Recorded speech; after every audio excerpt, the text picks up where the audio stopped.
બિલો પર મંજૂરી માટે સમયરેખા અંગે રાષ્ટ્રપતિ મુર્મુના 14 પ્રશ્નોની તપાસ કરવા સુપ્રીમ કોર્ટે સંમતિ આપી. એર ઇન્ડિયા હોંગકોંગ દિલ્હી ફ્લાઇટના સહાયક પાવર યુનિટમાં IGI એરપોર્ટ પર ઉતરાણ દરમિયાન આગ લાગી. ઇઝરાયલ સાથે યુદ્ધ વિરામ પછી પહેલીવાર ઈરાન કહે છે કે તુર્કીમાં યુરોપ સાથે પરમાણુ વાટાઘાટો કરશે.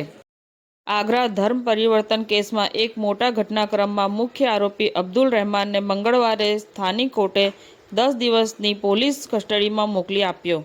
ગુજરાતની તમામ પોસ્ટ ઓફિસમાં એડવાન્સ પોસ્ટલ ટેકનોલોજી 2.0 અમલમાં. Post master general Krishnakumar Yadav દ્વારા અમદાવાદ GPOમાં શુભારંભ. જિલ્લા કલેક્ટર શ્રી મિહિર પટેલના અધ્યક્ષસ્થાને સેવા કેમ્પ આયોજકો સાથે બેઠક યોજાઈ. US સેનેટરે ભારત અને ચીનને કડક ચેતવણી આપી કે જો તમે રશિયન તેલ ખરીદતા રહેશો તો તમારી અર્થવ્યવસ્થા કચડી નાખીશું. ગુજરાત કોંગ્રેસ સમિતિ ખાતે નવા વરાયેલા માનનીય મુખ્યમંત્રી શ્રી અમિતભાઈ ચાવડાનો સન્માન સમારોહ યોજાઈ ગયો. પશ્ચિમ ડાંગમાં 2023-24માં 8,50,000 રોપો ઉછેરીને 35 લાખની કમાણી કરી સ્વ-સહાય જૂથોની મહિલાઓ લખપતિ બની. ચૂંટણી પંચે જાહેર કર્યું કે બિહાર મતદાર યાદીમાં ચૂંટણી પહેલા SIR હેઠળ 51 લાખ નામો પડતા મુકાયા. સમાચાર ટુડે ન્યૂઝ ચેનલની ટીમ અને જે સત્ય છે તે જ બતાવશે. આપ જોતા રહો સમાચાર ટુડે ન્યૂઝ ચેનલ.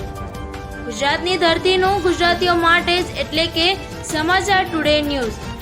અમારી સમાચાર ટુડે ન્યૂઝ ચેનલને લાઈક કરો, શેર કરો અને સબસ્ક્રાઇબ કરો અને જોડાયા રહો સમાચાર ટુડે ન્યૂઝ ચેનલ સાથે.